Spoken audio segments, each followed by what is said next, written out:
Hello student. मैं हरदेश शर्मा आपके लिए ऑनलाइन क्लासेस की सीरीज़ में हर दिन कुछ ना कुछ नया लेकर आता हूँ। आज भी हम कुछ नया सीखेंगे, तो चलिए इस क्लास को स्टार्ट करते हैं। Hello student.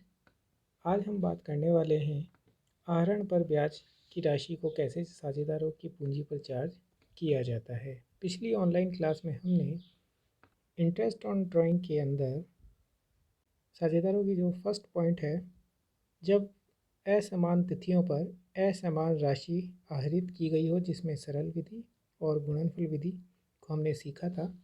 आज हम इसकी द्वितीय जो विधि है, जब नियमित अंतराल यानी अंतराल जो है वो नियमित हो और राशि भी समान रूप से आहरित की गई हो, तो उसमें हम मासिक विधि और त्रैमासिक विधि के आधार पर किस प्रकार इंटरेस्ट ऑन ड्राइंग को चार्ज किया जाता है, गणना की जाती है, उसके बारे में जानकारी लेंगे। जब नियमित अंतराल पर,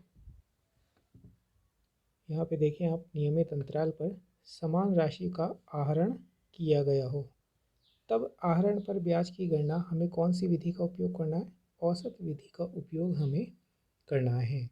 उसके बाद हम बात करें कि आहरण पर ब्याज का जो सूत्र है वो हमारे लिए रहेगा यहाँ पे कुल आहरण इंटू ब्याज की दर इंटू औसत विधि अपॉन 100 इंटू 12। इस प्रकार हम आहरण पर ब्याज की राशि गणना कर सकते हैं। लेकिन मुख्य रूप से जो बात सामने आती है वो ये है कि औसत अवधि गणना के लिए कौन कौन से सूत्र उपयोग में लिए जाएंगे। सर्वप्रथम हम बात करते हैं हमारे लिए मासिक आहरण की। मासिक आहरण जब होता है कि जब साझेदार हर महीने आहरण के रूप में कुछ राशि व्यापार से निकालता है, तो ऐसी स्थिति में उसके लिए 3 कंडीशन होती है। हम यहाँ पे बात कर रहे हैं, पहली कंडीशन है हमारे लिए माह के प्रारंभ में, यानी वह जो आहरण करेगा वो महीने की पहली तारीख को ही आहरण करता है।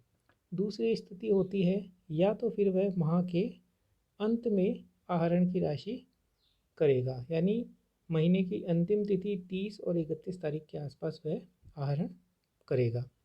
और अंतिम जो है वो होता है, एक कंडीशन और होती है कि माह के मध्य में, यानी उस पूरे महीने के मध्य में, यानी कि 15 तारीख के आसपास वह कुछ पैसा आहरण करता है। तो हम इन तीनों कंडीशन में हम ये देखेंगे कि हमारे लिए जब आहरण प्रत्येक माह के प्रारंभ में पहली तारीख को किया जाता है, तो उस स्थिति में हमें ये फॉर्मूला n+1/2 लगाना है।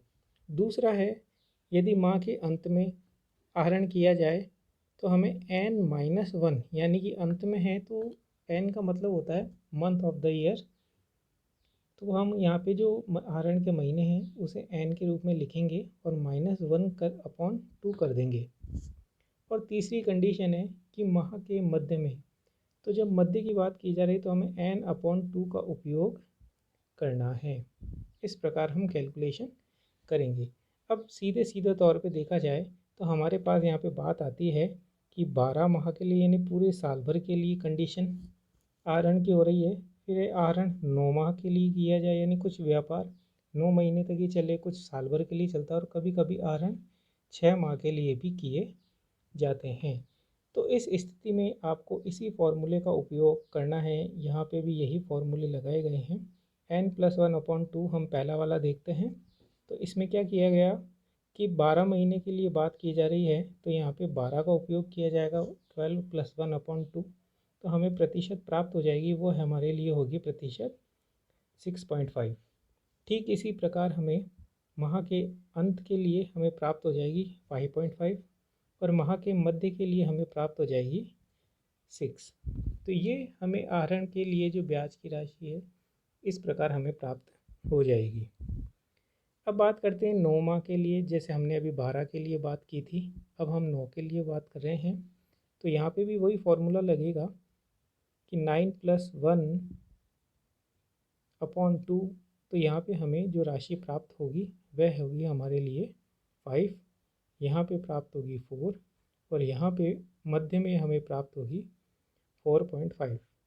इसी प्रकार 6 माह के लिए अगर बात की जा रही है तो हम 6 माह के लिए भी यही कंडीशंस, यानी कि पहली तारीख को, माह के अंत में और माह के मध्य की ओर बात की जा रही है। तो हमें यहाँ पे राशि प्राप्त होगी 3.5, 2.5 और वैल्यू होगी 3। इस प्रकार हमें यहाँ पे ये सारी जानकारियाँ मिल जाती है। तो आपको स्टूडेंट ये ध्यान रखना है, यदि प्रश्न में 12 की अवधि दी गई हो तो हमें ये प्रतिशत काम में लेने हैं। यदि 9 माह की बात की जा रही है तो ये कंडीशंस काम में लेनी है, और अगर 6 माह की बात की जा रही हो तो हमें ये कंडीशंस का उपयोग करना है। तो हमें यहाँ पे ये ध्यान रखना है। अब बात करते हैं इसमें त्रैमासिक, यानी अभी जो हमने बात की थी वो मासिक आधार पर बात की थी। अब हम बात कर रहे हैं त्रैमासिक आधार पर किस प्रकार इसकी गणना की जाती है। ये त्रैमासिक आधार है हमारे पास। त्रैमासिक यानी हर 3-3 महीने, क्वार्टरली अकॉर्डिंग ये जानकारी होगी। तो प्रत्येक तिमाही के प्रारंभ की बात की जा रही है।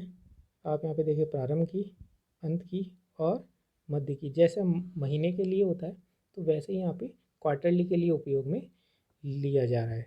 तो यहाँ पे आप n+3 कर देंगे, क्योंकि आपको ध्यान है पहले वाले में हमने n+1 किया था, क्योंकि हर एक महीने की बात की जा रही है और यहाँ पे क्वार्टरली की बात हो रही है, इसलिए हम यहाँ पे 3 का उपयोग करेंगे। तो n+3/2, अंत के लिए n-3/2 और मध्य के लिए n/2 का उपयोग किया जाएगा, जिसके द्वारा हमें जो राशियाँ ज्ञात होगी वो 7.5। ये जो राशियाँ हैं ये हमारे लिए 12 मंथ के लिए है, ये हमारे लिए 9 मंथ के लिए है और ये हमारे लिए यहाँ पे 6 मंथ के लिए बात की जा रही है। तो ये राशि हमें प्राप्त हो जाएगी। तो आप सभी स्टूडेंट को ये सारी बातें ध्यान में रखनी है। इन प्रतिशत का हमें ध्यान रखना है कि कौन सी महीने के लिए बात की जा रही है, क्वार्टरली है या मंथली है, 12 मंथ के लिए है, 9 मंथ के लिए या 6 मंथ के लिए।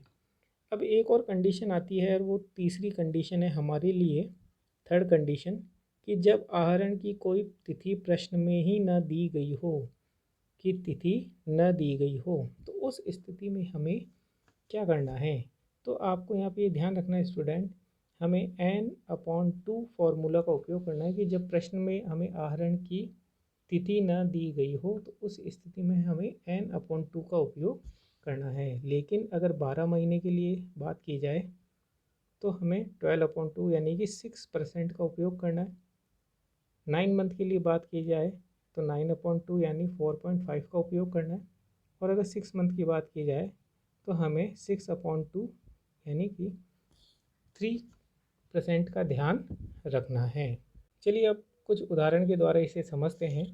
एक इसमें महत्वपूर्ण नोट है, इस नोट को आपको ध्यान रखना है और वो नोट ये कहता है कि जब ब्याज की दर के साथ साथ प्रतिवर्ष शब्द पर एनम शब्द का उपयोग न लिखा गया हो तो हमें ब्याज की गणना पूरे 1 वर्ष के लिए करनी है, अर्थात हमें टाइम फैक्टर का ध्यान नहीं रखना है। चलिए इसे एक उदाहरण है उसके द्वारा सॉल्व करते हैं। प्रश्न में दिया गया है कि GST एक फर्म में साझेदार हैं और वे निम्न प्रकार आहरण करते हैं। यहाँ पे G, S और T के लिए बताया कि G जो है वह प्रत्येक माह के प्रारंभ में 2000 रुपये का आहरण करता है।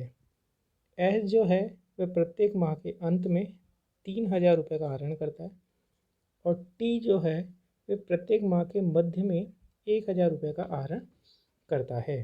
तो हम यहाँ पे देखेंगे, हमारे लिए ये कंडीशन पहली वाली काम आएगी, इसे देखना। इसमें ये कह रहा है कि जी जो आहरण करता है वो प्रारंभ में करता है, तो हम सबसे पहले 2000 रुपये प्रति माह है, तो हम इसको साल भर के अनुसार कैलकुलेट करेंगे तो हमारे पास राशि आ जाएगी पहले के लिए G, S और T के लिए 24,000 रुपये। यहाँ पे हमने 12 से इंटू साल भर के लिए किया है तो 3000 इंटू ये भी S के लिए जो आहरण किया है वो 36,000 रुपये प्राप्त होंगे और अंत में हमें T के लिए प्राप्त हो जाएंगे 12,000। इस आधार पर हमें प्रश्न कह रहा है कि आहरण पर 12% की दर से आहरण किया गया है। आप यहाँ पे देखें, ये लिखा हुआ है इस जगह कि प्रश्न में 12% की दर से ब्याज लगाया जाएगा, तो हमें ब्याज की राशि ज्ञात करनी है। सर्वप्रथम हम बात कर रहे हैं यहाँ पे जी के लिए, उसके बाद बात की जा रही है एस के लिए, और उसके बाद बात की जा रही है टी के लिए। जी के लिए हम बात करते हैं, आहरण पर ब्याज के लिए हमने लिखी 24,000 रुपये राशि, और हमने प्रतिशत कैलकुलेट करी थी हमने प्रतिवर्ष प्रतिमाह के रूप में 6.5 अपॉन 12 इंटू जो 12% दे रखी है उस प्रतिशत को लिखेंगे। यहाँ पे हमने जो टेबल के अंदर जो हमें प्रतिशत की दर दी गई थी वो कैलकुलेट करेंगे, और उसके बाद इसका आंसर जो है 1560 रुपये ये हम प्राप्त करेंगे। ठीक इसी प्रकार हम इस 36,000 रुपये का उपयोग करेंगे, जैसा कि हमने 24,000 जी के लिए किया था, और यहाँ पे 36,000 और इसकी जो प्रतिशत की दर है वो हमने टेबल के अनुसार कैलकुलेट की थी उसे लिखेंगे, और उसके बाद हम यहाँ पे इसकी राशि 12% के अनुसार 1980 रुपये कैलकुलेट कर लेंगे। उसी प्रकार हम टी के लिए आहरण की दर 12%, 6/12 और 12% के अनुसार 720 रुपये हमें प्राप्त हो जाएंगे। तो इस प्रकार स्टूडेंट हम इस प्रश्नों को हल कर सकते हैं।